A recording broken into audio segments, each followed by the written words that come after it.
We are live. Good afternoon, everybody. Thank you for joining in. And I promise you it will be a very interesting session because of several reasons. One, because it's IIM, Indore, and Free Press Journal coming together. But more importantly, we have a man like Sadashiv with us. Sadashiv Nayak is incredible, as Himanshu will tell you. Again, I must also make a couple of announcements. We need to thank our radio partner, 92.7 Big FM, and our outreach partner, Money Life Magazine. Both of them have helped us, getting us the right kind of publicity in addition to what we can do. These are difficult times, and we have tried, IIM Indore and Free Press Journal, to constantly pick up themes and people who can tell you how difficult the times are and how they're trying to find a way out. And we've had brilliant speakers in the past. If you go to the Free Press YouTube channel, you'll find all our past speakers and all our future speakers also. One more little announcement. Next week, there's a slight departure from our normal schedule, where instead of 3 o'clock, we'll begin at 4 o'clock. Because a speaker cannot come in at 3 o'clock, come in at 4 o'clock. So without wasting time, let me hand over a session to Himanshu Rai, Director of IIM Indore, who will introduce our main speaker. A very good afternoon to all of our viewers here. And I hope all of you are staying home and staying safe. It is a pleasure and indeed a privilege that we have with us Mr. Sadashiv Nayak, the CEO of Integrated Food Business of Future Group. Prior to Future Group, Sadashiv has worked with Hindustan Unilever and Asian Paints. Sadashiv did his engineering from Karnataka Regional Engineering College, now NIT Surathkal, and his post-graduation in business management from XLRI Jamshedpur. He stays in Mumbai with his wife Radhika and his twin sons. And very importantly, Sadashiv is a close friend and my engineering college batchmate. So Sadashiv, over to you. Before Bhaskar and I inundate you with questions regarding what is the future of retail going to be post-COVID in India, let's hear from you something about retail. Sure. Thank you. And thanks for the audience who's joined in. I must confess that it'll be very difficult for me to match the wisdom of Bhaskar ji here and the energy of Himanshu. But I'm going to try my best to kind of share as much as I can.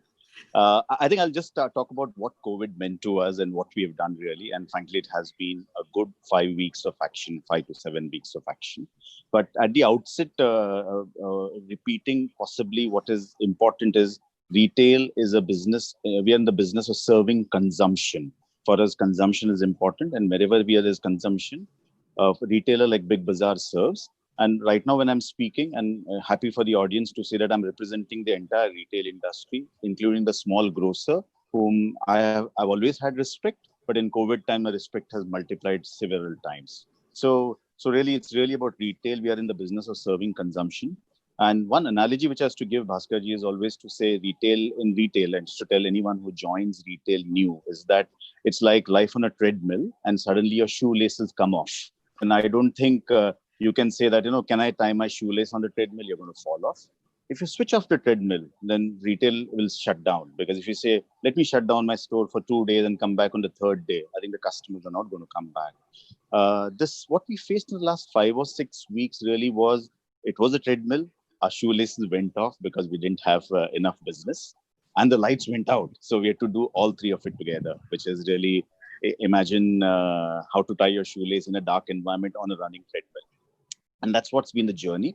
Having said that, amazing victories, I would say, for us, and allow me to be a little audacious when I make this thing. But I think I saw 3 or 4 people win. One, I think we saw the shopkeepers win. And when I mean shopkeepers, I'm not counting a lot of organized retail. We, of course, are doing our best. But a lot of shopkeepers, a lot of vendors who really won and who've been at it serving each one of us in this moment of trouble. I think delivery staff won. And they are the people who are possibly, they have not yet got the tag of a warrior. I think, the tag we should reserve for the more people like doctors and armed forces and the police who've been at it. But I think the delivery staff who've been happily at times facing resistance on the road or not worrying about their own health, trying to deliver goods to you, so they won. I think to me, our own staff, Big Bazaar, and as you told Bhaskar ji later on, happy to kind of share what we did. I think I keep telling people that they have parents, spouses, brothers, sisters like us who told them कि मोदी जी ने बोला दुकान घर से मत निकलिए. But these guys still moved out. I know some of them who had their personal dilemma said कि sir, one of them told me anecdotally, my father wants me to come, but my mother says stay at home. What do I do? So I said दोनों की बात सुन लो. 2 दिन आना 2 दिन मत आना. So really, I think a staff won, and at any point of time, I think around 8 to 10,000 of our staff were turning up, and they come from very humble backgrounds. They are all minimum wages staff, so they didn't have railways and buses to come. But somehow, in an earlier interview, I was hearing what Sodiji said last week, I think, or last to last week. I think our managers got in the act, got their own personal cars and scooters, and they would rally, carry the staff back home. I think the authorities won because after the initial 1 or 2 days of confusion, which was there after the lockdown, I think all of them swung into action. I have my own essential services pass. I can go on the road. But they were happy to kind of, the moment you would do some basic checks that you are actually working for an organization, they would give you the pass. So I think a lot of our staff could move. And lastly, I think that's the statement which gives me the belief that things are going to be perfectly okay, is that customers won. And let me tell you why. I think the customers came to our stores, the customers ordered on the phone. A lot of senior citizens, whom we call young elder customers, they kind of made sure that they placed their orders on WhatsApp. When the customers came, I think many of them told me how to do hygiene better. They didn't know my designation or what role I play. I had a uniform, but they had the sensitivity to come and say, ये आप ठीक नहीं कर रहे, ये ठीक कर दीजिए, इसको सफा कर दीजिए. So to me, I think the customers were clearly involved in what they wanted.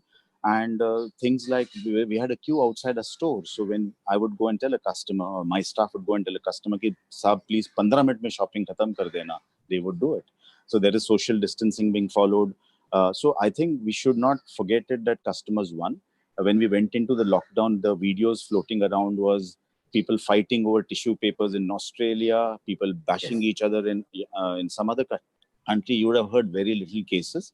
Of course, we are the fortunate few that we had means around. We are not really in the rural hinterland where things would have been a little worse off.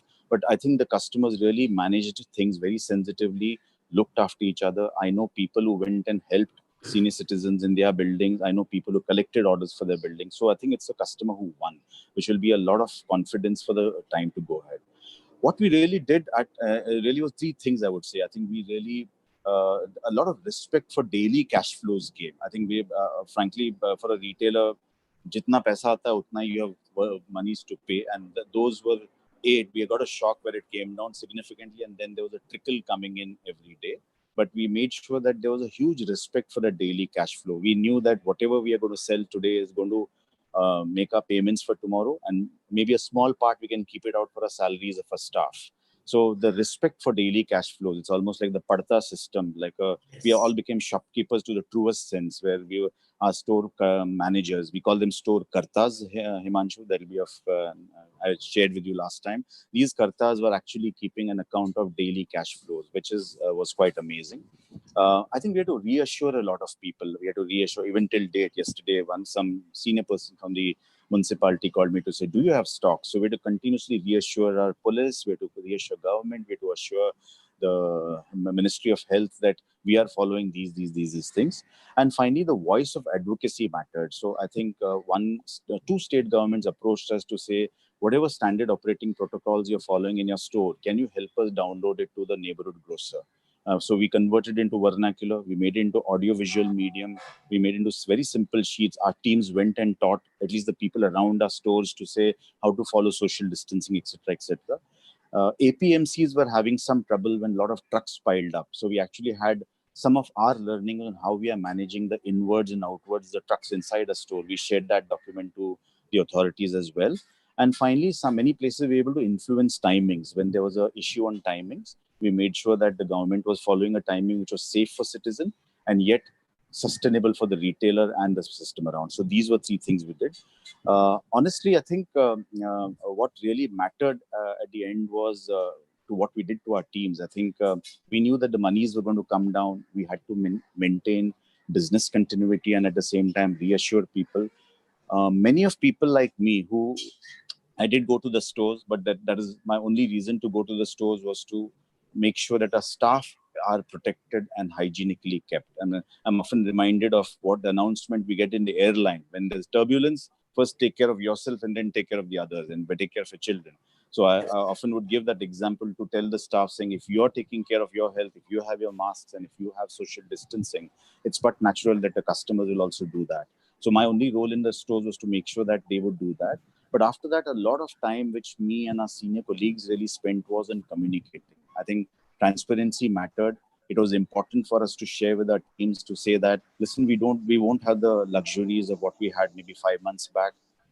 The marketing team is actually working on a zero budget thought, and we already done 4 campaigns without any monies. I'm not counting human effort as time here, but they all put in human effort. There's a Ramzan campaign we were done with no monies, and I think so. There's a zero budget thought they're working on. We had to go and communicate to families. Each 30,000 people, staff, we wrote a letter to the parents to say that these are the measures we are trying to make sure that your child is safe with us. Having said that, if you have any concern, and obviously not 30,000 people turned up, but if you have any concern, please keep your child back at home. So that letter to the family also mattered a lot. We made all our CEOs write these letters individually to each of their parents by their name. So I thought the learning to me was reassure, give a lot of communication, give a lot of hope. I think at the end of it, I keep telling my teams in a philosophical note that we are all going to survive this and survive this very, very well.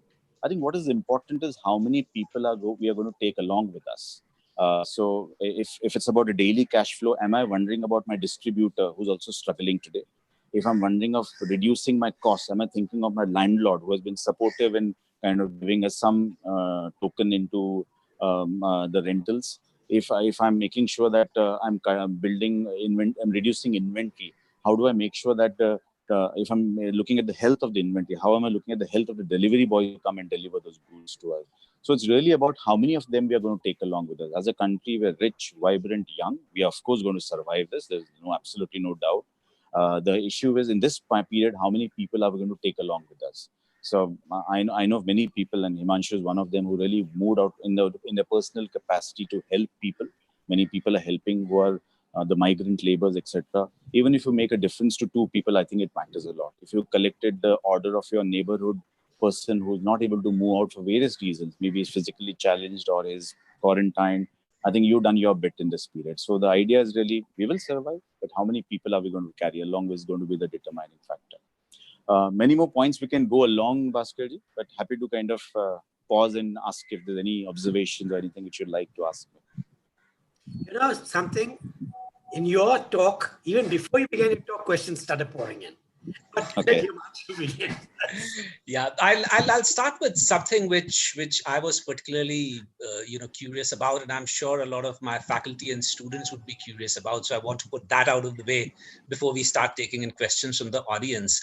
Now, Big Bazaar, like any other retailer, has been badly mauled in this particular case, and you talked about how you went about addressing this particular issue, but it has also started making its very first forays, those baby steps into e-commerce and home delivery.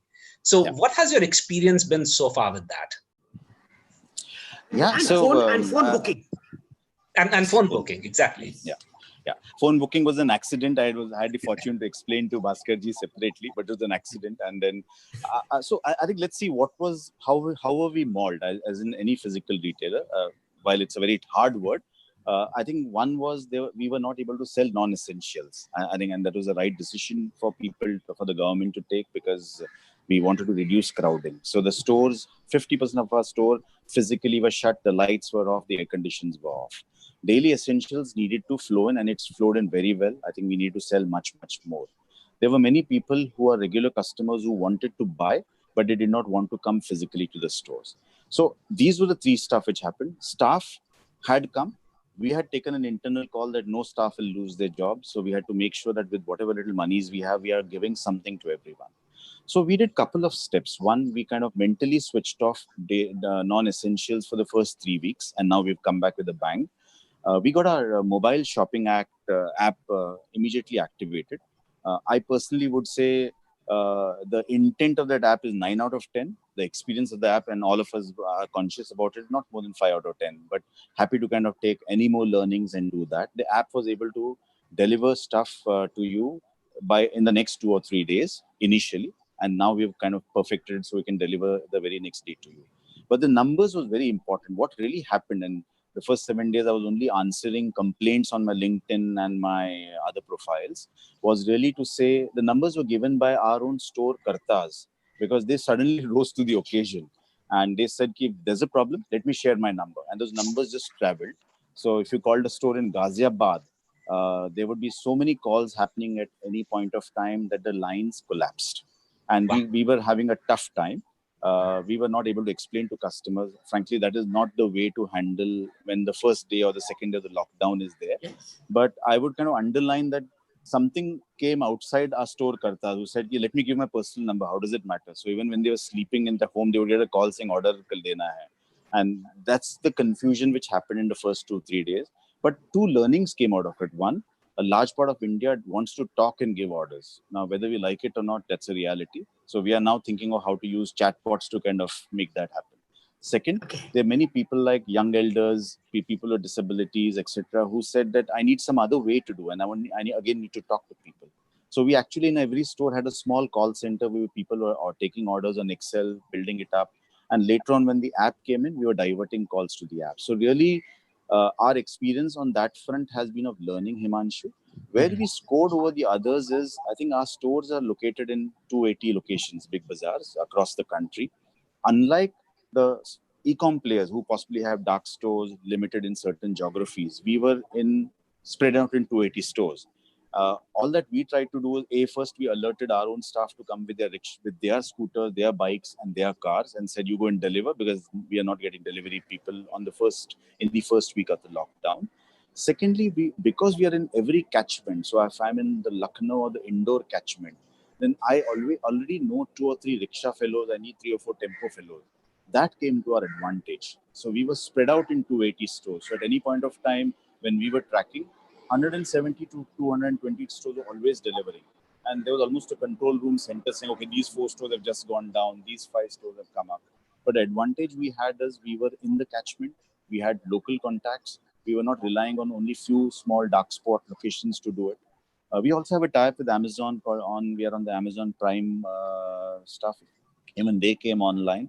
So overall, I think the delivery was a part which we were trying to crack, which is new to us. We did the local delivery part. We tied up with a lot of last mile delivery people like Zoom cars, some of the cab operators who themselves didn't have any business to do. So they were happy to kind of deliver goods for us. So frankly, it has been I would say it's been a phase of excellent learning. We recognize that our experience is not the best, but my own take was, this is the time to first meet the basics. We will kind of keep building on this experience as we go along. I hope I've answered what you asked me, Himanshu. Absolutely, Sadashiv. And I think another thing that you have cracked is this amazing candor with which you have accepted as to what are those areas that you need to do better. And this absolutely brilliant approach of saying that you're open to suggestions. This, I think, I've always known you to have this as a person, and I'm so glad that this has also become a mantra for the group. Now, I still remember, Sadashiv, that last time when I was speaking to Mr. Kishore Biani, when I was in Mumbai, we spoke about speed and imagination as the two things that drive over here. Now, clearly, Future Group has shown both so far as the COVID times are concerned. You have shown imagination in coming up with these new ideas, and you've shown speed with which you have actually executed these ideas. But there is one thing which is a slight niggle. Now, most of the big bazaar stores, for example, are a part of malls, and the malls are still not open. Now, how do you address that? And I don't see them opening in the next few weeks. How do you address that? Yeah, so fortunately, it's not a uniform case everywhere. So Mumbai malls are open for Big Bazaar. but only for essentials. Yeah, I should clarify that, only for essentials. In many other smaller geographies, we may manage to get them open. So frankly, you're right, it's a task. But I'll tell you what the action plan we had. From an advocacy part, the government has come with something known as Suraksha Store, which is really a X-point rating to make sure that the store is safe. And my point is, the classic retail analogy we used to say, "Jo dikhta hai wo bikta hai," we used to say that. I'm going around telling people and even the higher ups in the authorities to say, mall, you have to feel very safe because you can see everything in front of your eyes. If there's a mistake, I can come and say, Himanshu, listen, your clothes are not folded well, or listen, you've not kept your toilets clean. So everything is there to be seen. So frankly, we're making a pitch to say that let's not paint mall as that dark, dingy thing which suddenly has trapped all things which are not right for humanity. I would say it's a much bigger place which is much more organized. You can control the entry and exit, and you can actually see people, things which can happen. So I'm picking up my learnings from the standalone stores for the malls. I'll tell you what we have done for that. One, we've got a SOP which we've pasted on the walls so that anyone can come and do. Since you mentioned community, I should make an interesting thing. My team has actually got consumer panels for every store. And the underlying tone is this. Listen, we don't know everything. If we knew everything, we would have done much, much better. We don't know everything when it comes to your safety, when it comes to your convenience. We are welcoming any inputs from you. So there's this set of 5 or 6 people, and you'll always realize there'll be some people who will be vocal, who are coming up front and saying, okay, you want to keep it safer. Why don't you do these 3 things? Why don't you make like an idea which came to say, every time a trolley is handed over, you clean it, and every time a trolley is taken, you clean it. It is a simple thought, but we kind of made sure. People said when you're opening a trial rooms, you can take a steamer and steam all the clothes in front of the customer to assure him that we are taking care. So these are ideas that the consumer panel is giving. We are trying to use that same for the mall. One is a Suraksha store, which we're trying to build as a Suraksha mall thought. Second, we are asking the malls to say, open it up as much as you can, open up the mall and say, these are the things, anyone is welcome. The way some of the restaurants will say, you're welcome to see my kitchen. If the mall can open up and say, come and see whatever you want to see, is the confidence with which you should go. And third, as Big Bazaar, I think the additional onus is to say that we are serving daily essentials. It is important to kind of keep the store opening. At the root of the thought is this, that right now people want to feel safe, Bhaskar ji, Himanshu, and I don't think we can deny people that. But very soon we are going to be faced with the consumption task ahead of us. Because the day India stops consuming, a lot more other damage will happen. I think it's just around the corner. Right now, I don't think we should cross that and say, no, we will open a mall because we think consumption is important. I think right now is the time when the shock has come. The shock is just weaning off. As I told you, Mumbai has been keeping malls open. I'm sure some other cities will follow soon. The idea, therefore, is to go back and say, these are the 5 things we can do. We don't know everything which to counter this, but whatever, if there's any a resident association which wants to say that my mall should be safer by doing these things, happy to do it. We're also encouraging common delivery services for mall. Why have Big Bazaar sending one delivery, the pizza guy sending one delivery? We're saying let's have a delivery pool and the mall can go out and deliver for various stuff. So those are the things which you're working on. So really our role as a community, and I'm not saying only Big Bazaar is doing it. I know many of my retailer communities are doing it. I think our role as a community citizen is coming up. I must share this, when we were facing some staff issues, I think 2 of my strong competitors came up and said, do you want staff? Because our staff are free now, because our stores are closed. And they actually offered staff to help us. So I think that itself was a sign of what community can mean for us in this space now. Excellent. Yeah, Bhaskar. Okay. At least 4 questions related to supply chains. Yeah. When you have a COVID-like situation, how do Yeah. you manage supply chains? Yeah. So supply chain, to simplify stuff, I think the non-essentials were shut, which is clothes and home items were shut. So supply chain in a way was totally shut up. And I'm going to really talk of the inwards of supply chain. Outwards, we spoke of delivery, so I'm not going to talk about it now. Yes. So the inwards of supply chain, frankly, in food, there are 3 types of supply chain. The long shelf life supply chain. There is the commodities, which are the atta, dal, chawal, which have a little bit of loose component. And then there's a perishable supply chain. These were 3 supply chain which are there. The most important was perishables and the commodity, because I think there's an impact also right till the farmer. The supply chain will have a distributor, it'll have the APMC, and then right till the farmer. We did get a lot of calls out saying, I've got 20,000 watermelons doing nothing. Can you pick it up for us? I've got so much mangoes. There's nothing to sell. Can we send it across to you? So the perishable was very important for us in two ways. One, customers wanted perishables. And second, we knew that we were going to impact a lot of people behind if we make that happen. So whatever monies we had, which was limited, we said, let's reserve it for perishables. The challenge we faced was because of this notification, suddenly green zone, red zone, orange zone, when a store would have to suddenly shut, the perishables would go waste. So we had to keep an eye on it. As I said, the daily cash flow approach got the store manager to say that I'm going to order my apple twice in a day. Maybe I'll not order, not apple really, let's say tomatoes, I'm going to order it twice in a day, because I don't want it to get wasted if the store is suddenly asked to shut. So they were alert on that count. The commodities and the staples is something which we made sure that we had a green channel approach for our distributors and the APMC vehicles which are coming in. When they would report, we would clear everything for them to make that happen. And when it came to the long lead life, the soap, shampoos, packaged foods, I think we took an extra effort to negotiate with not negotiate, really seek help of our partners to say, give us a little more stock.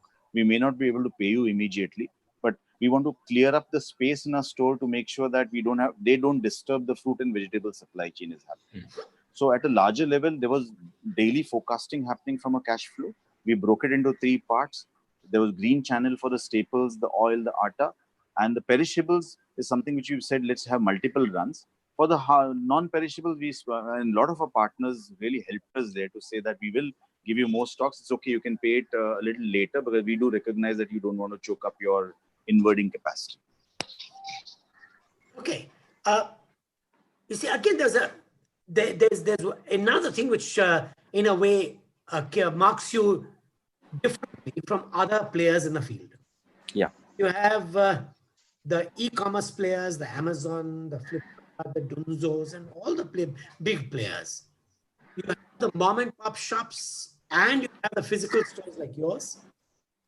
Flipkart, which is both into this area, plus it's Walmart behind, also does physical deliveries. Yeah. Now, you were a physical store going into online store. When you do that, your pricing, your percentages, cash flows, how do you catch up with the biggies? Yeah. Firstly, thanks for calling ourselves a physical store, because many people have a tendency to call online and offline. And I say, what is this offline business? Right? So thanks for calling. So you're one of the rare people who's called it a physical store. Yeah. I'm learning from you. Come on, sir. So I think what this time has only accentuated. I'm not saying this is the only time we got to know. I think retail always is an inclusive environment. I think I always say in decisions, it is always the and which matters and not or. So many of the dialogues which have happened in this space is saying, are you physical or are you online, or are you going to do this or you're going to do this? And frankly, what this has told us, we already had a small fledgling online business called fbbonline.com. It was a small business, but we now have gone into full-fledged delivery business during COVID. The only difference which we're trying to make is use our strengths and make it sustainable. What is our strength today? Our strength is we are present in 280 plus 90, 370 locations if I count the fashion stores as well. That becomes a strength because you can actually serve your customer faster. You can serve them at a smaller cost. You can serve them more adaptable, just the way a lot of our online, a lot of our mom and pop stores do. And second is sustainable is we have tried to educate our customers saying we are going to pass on a delivery cost to you. They're happy to kind of pay that as long as we're meeting that service. And second, we also told our team saying, if it means doing delivery at the cost of unsustainable viability, don't do that. So we kind of put a red line, because frankly, the sustainability is going to be counting far more in these times than anything else. There's a 25,000 people who's backing us, and we have to take care of them as well. It's not about being unsustainable in these times. So really, that's the difference. Use our strengths and be sustainable when it comes to delivery. We seem to have done a good job. A lot of last mile operators have kind of helped and jumped in, and within whatever cost we're charging the customers, have delivered. So that's been our approach, really, to say, don't choose this or that, but choose this and that. In fact, an interesting experiment we're doing, what Europe calls as curbside delivery. We're calling it pick up at store. We've kind of on our app. Yeah, on our app, you have an option to place the order. Suppose I'm just 10 minutes away from my store. It'll be a good walk for me. I can pick up 3 bags, one for Bhaskar, one for Himanshu, one for me, because they'll be light, and bring it home, rather than choking the retailer's delivery capacity just for 10 minutes distance. So pick up at store is an option we tried. Got adapted to around 5 to 6%, but I think it's a good start. The country will pick up soon. But Europe, it's called curbside delivery, and it's very, very popular as of now. So those are the attempts we're doing. In a broad, the headline is don't choose. I think welcome. We were physical. We are welcoming the online presence, but I don't think we're choosing saying will we be this or will we be that. We'll be both. But you're viable in this space. Yes, we are making sure that online players are not viable. They actually have negative cash flows. Well, will not be right on me to comment on them. I think there's a larger commentary to it. I think even before COVID, I think consumption in this country has to come out of people consuming more. Like one thing which Kishorji always told us in retail, I'm sure Himanshu also he would have mentioned, we were always taught never to fight with the grocer. We said, he's your colleague, he's your colleague retailer. Don't fight him by undercutting him. In fact, try and grow new products so that he can also do. So let's say when we started selling olive oil, or we started selling a magic mop, they were not able to sell initially. We sold it, we created the consumption. Now they are also selling it, and both of us are winning. So the idea was to grow consumption. It was not to displace consumption. So the point about viability you're referring to, and I'm sure everyone's coming around to that, but we have always said, don't view everyone as a competitor. I think we have to take them along. And when all of us grow, because the country is becoming younger, my kids are just coming into the consumption fray. They're going to spend more. So why give them a choice saying, no, don't buy from Bhaskar, buy from me. We should say, buy this from me and buy this from Bhaskar. So I think that's a larger commentary on growing consumption by not displacing, but adding to it. Wonderful. Brilliant. Okay. There are 2 questions I have here now, and both of them are the future. You are a large employer. Yeah. You are such a large employer, and you give opportunities to people who would otherwise not have the dignity or the cash flow.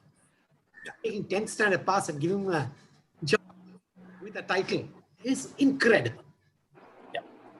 Do you see this employment rate at the rate at which you're growing continuing? Will you be able to employ more people? Because there's a lot of unemployment around. That's one part of the question. Because of a lot of migrants going back, you see a problem with your employment? So employment was one of the questions which I thought I'd ask you. And the question which I have is, what would you like to see the government do to make you more vibrant? You means the industry. Sure. So let me ask you a counter question. Will you stop buying shirts and trousers from whichever store you're going to go to, not necessarily Big Bazaar? No way. Okay. If that's happening, then I want to reassure that there's nothing going to change for employment in the long term. The soothsayers, the people who are trying to paint a very grim scenario, and in a way they're right as well.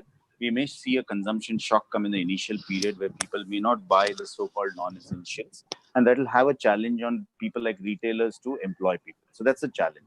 But as long as we're convincing, no, we are going to permanently change our lifestyle, we're not going to buy clothes at all, etc. I think those are very imaginary situations. Let's see what the current scenario has done. Even within today, our concept of essentials in fashion has changed. Suddenly, when we opened up in some stores, track pants, nighties, nightgowns, undergarments, shorts, t-shirts have just gone off to the roof. So clearly, working from home has created another moment. The consumption has just shifted from party wear to something else. So to my mind, newer consumption opportunities have come, newer consumption occasions have come. As long as all of us stay committed, and I'm using a very hard word, as Indians, we stay committed that we are not going to fundamentally alter the way we are going to consume or punish ourselves by saying don't consume at all. There's nothing which will, there's no, I would say, long-standing dents into employment. You're asking very relevant questions, saying what will be the immediate stuff. Frankly, for us, migrant will not impact as much, despite the migrants having, because we have stores. Like today, we have in Bihar, if I'm not wrong, 14 stores. We have in UP around 18 stores, and and there's a pipeline waiting to be opened up as we get our cash flows right. Okay. So frankly, we know some of our own staff who voluntarily moved to these places, and they're going to report it to them. Excellent. So that's something which is personally not impacting us because of our reach. The bigger question which you asked is, yes, dignity and let's say minimum wages which come from a basic education is what retail does. I don't think that we should change. If at all, my question is this, we often have a very elaborate, because I'm also an HR manager at times, and we often have elaborate recruitment procedures when we take these people. All that I'm saying is just look at two things in that person. Does he want to work? Which in 99% cases, you'll say that there's a hunger to work. And does he have a smile on his face? Just taking him in. Don't try and ask him multiple questions saying what is the outlook to life, and don't challenge. So that's where the country is. A huge enterprise in their own spaces of need to ability to work, because they're coming from very different backgrounds. I think at any point of time today, if I take a dipstick, 20% of our managers would be people who have joined us as the team member 15 years back. They've become store managers today. And today, when you speak to them, they will discuss retail strategy maybe better than what I'm doing, because he's rooted to the ground. So that's the transformation which is happening. I don't see that changing as long as you promise you're not going to stop buying shirts and trousers from whichever shop you're buying from. So I'm an optimist. I think there will be shifts happening, people moving out. Yes, migrants. I think the whole journey with the migrants are undertaking, when I'm hearing them, when I'm reading about it, it is painful. But I guess things will have to settle down. And as a country, we will settle down. So our journey to keep employing and upgrading labor will definitely not be paused, is my view. Then what about what do you want would you like to see the government do to make sure that your industry becomes more vibrant? Yeah. So see, I think all of us are trying to analyze whatever has been announced so far. I think, in all fairness, some of the dependencies whom we have is getting addressed. Let's say some of our vendors are medium scale, small scale vendors. I think they are hopefully being taken care of if this package is well executed. The farmers are being taken care of, which is extremely important. Very crucial, yes. And I think if the people who are possibly going to be unemployed, or if they are possibly going to get displaced or disrupted, I think there's some bit of subsidy which is going to them, which will have the larger mood of the nation not diverting towards crime and unhappiness. So I think that large part is being addressed. What we are making an appeal in our advocacy is, and retail is in that same conundrum where you almost treat, whether it's a small store like home enterprise or big bazaar, you often say it's an unorganized sector. There's the tendency for generally the whole country to be seeing it that way. And it's for a reason that why it is so.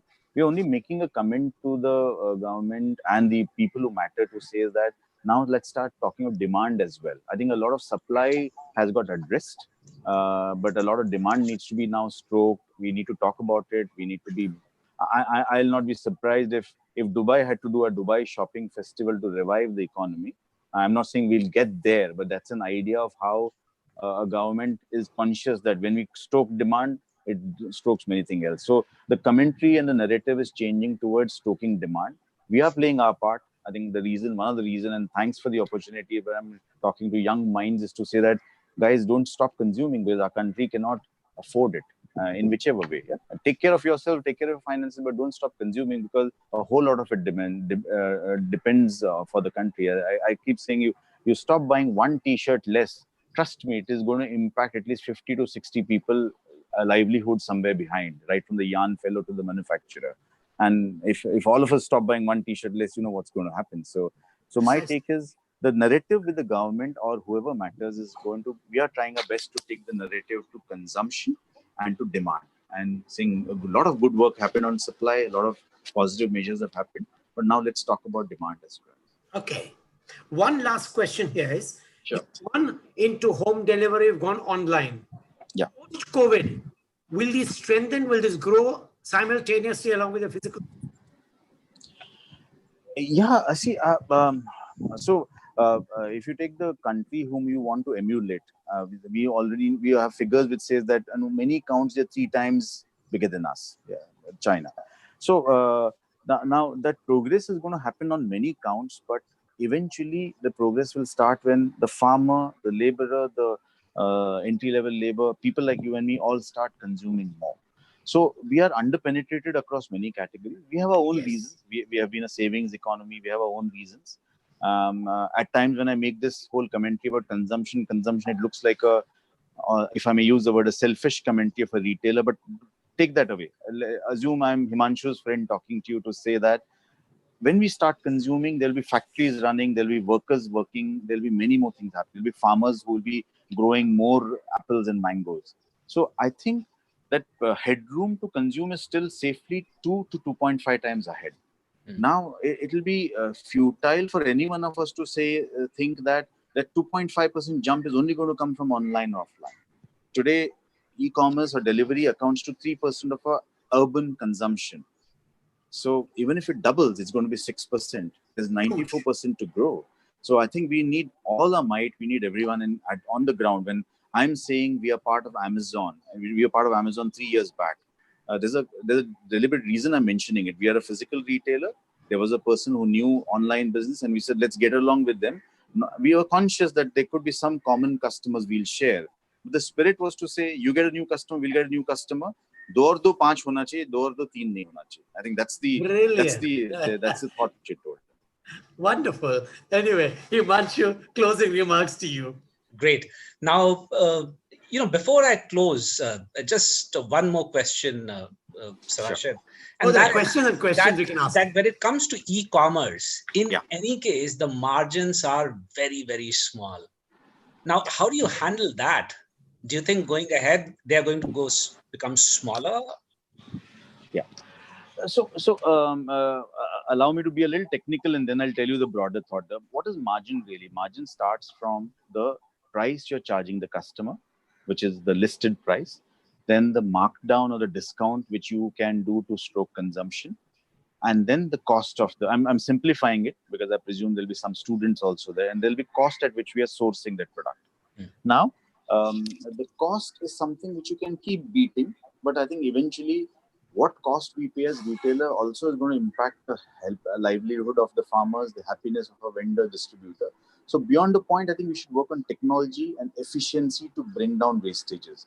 There's no point us saying that, oh, let me beat this farmer down till he gives me 1 more rupee. I think it doesn't help. He'll stop consuming again. We'll be having the same consumption failure. So cost is taken care of. There is a price which we want to charge the customer and the markdown.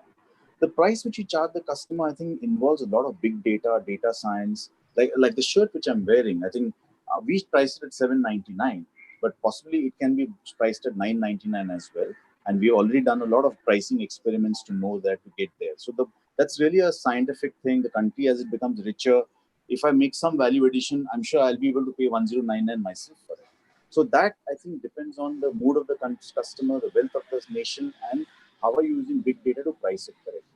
The challenge which you specifically asked on the third component, which is markdown.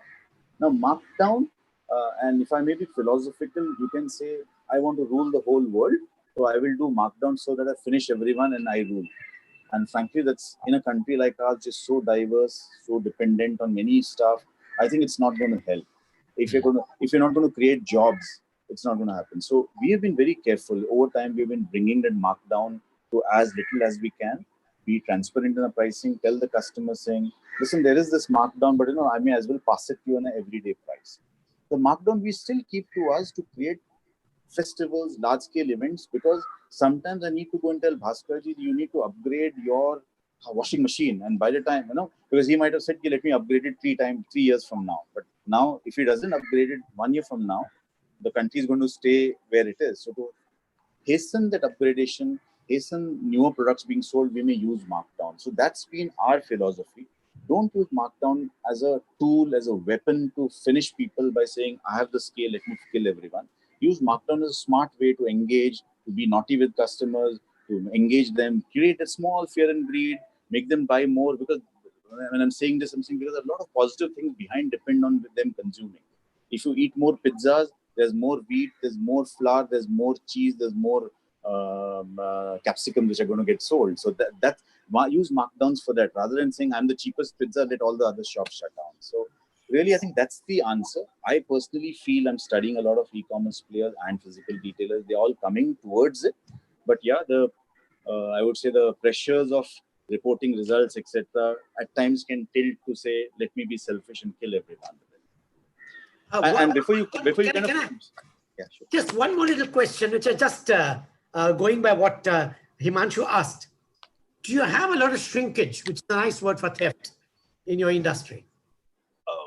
For us, it's manageable. I think we've been at it for the last 10 years. We have shrinkage. It is, I can share the number. It's closer to 0.5%. Very manageable. We used to have a very large shrinkage. Shrinkage has three components: theft from inside, theft by customers, and data shrinkage, which is a big enemy. I mean, I said this is $7.99, but for whatever reason, if the computer system has got this price as $4.99, there's a 300 rupee shrinkage happening with every shirt which I sell. So we have worked a lot on data shrinkage and ruled it out almost to make it nil. There are manageable levels of internal theft and customer theft. Customer theft, I feel, and I don't think as a retailer we should be too bothered. It is part of collateral, part of the doing business. We never lose a sleep on it. We have got every store has got a camera room. We have the surveillance which is happening, and the common thing which I keep telling: the surveillance, the cameras, and the security guard is not to catch that one potential thief among 100. It is to make 99% feel safe. Yes. So I keep that approach. Locks are made to keep honest people honest. Yeah, yes. That's right. And all that I would say in the COVID, Himanshu, before you do the closing remarks, I think because a lot of young students have come to me saying, what will happen to our internship? What will happen to our jobs? And I keep telling them that I think for the future, there is belief that this country will thrive. I think our Supreme Commander has said that on television. All of us are believing it. So clearly, we feel that there's a belief that this country, nothing can go wrong. That's a future. That's a day after tomorrow. For tomorrow, I think we should have a lot of hope and faith, which is what I spoke about, saying carry people along. But I think a lot of people are getting stuck to say, will I lose my job? Will I become poorer by 1 year? As long as those thoughts don't come, I think today is the day for action. I think hopefully I've been telling you that in 5 weeks, we got the app ready. We went and served people with disabilities. And today's a day for action. So really, I would say action for today, hope for tomorrow, and believe for day after. I don't think we should change that order in any which way. We shouldn't suddenly say, let's discuss day after tomorrow when there's nothing to discuss really. We'll approach there. No? Like today we have some action to take. Let's take some action. So if there are any young minds on this talk, I would say this is a sincere message which I'll leave behind for them. Brilliant. Wonderful. So it was such a delight talking to you once again, and in this formal format, Sadashiv, and it's always a pleasure seeing you. And, right in the beginning, you said that you do not have the wisdom of Bhaskar or the energy that I have. But let me assure you that you have both and much more. And the biggest thing must be so apparent to all our viewers, you have that humility. And I think it is this humility which is going to carry the future group to the future that you have actually envisaged and charted out for everyone. So thank you very much for being here. To all our viewers, thank you very much for being here. And, apart from the questions on retail, if you have listened to this carefully, and I urge you to listen to this conversation again, which will be available on YouTube, you'll find these many nuggets of wisdom that Sadashiv has spoken about. And I think for me, 2-3 things that I take away, 2 of those are extremely important. One is when he spoke about learning from everything. If you have an open heart and if you have an open mind, you can learn from everyone and everything around you. What you need to be is humble. And I'm hoping that this education that we provide and the educational institutions all around, not just IIM Indore, but everyone who's providing you education is actually making you humble. So like I keep saying, Vidya dadati vinayam, vinyam dadati patratam, patratva dhanam apnoti dhanardham tata sukham. So education has to make you humble. If it is not making you humble, then it is not education. It's something else. And the second thing is that don't let the past baggages weigh you down. And at the same time, don't think too much about the future. As Sadashiv said, the time today is the time to act. And more importantly, is to act in a way that you take those who are less advantaged with you. Don't leave them behind, because this country is going to prosper only when all of us prosper and not just a particular group. So once again, thank you very much, Sadashiv. Thank you. Bhaskar, thank you very much. My apologies to everyone that I could not handle as many questions. Sadashiv, you should have seen the number of questions that came in. And I can only say, fold my hands and say namaste to all of them, and I salute their potential for having asked so many questions. I'm happy to take them offline, Bhaskar. Absolutely. Thank you very much, everyone. Please stay home and stay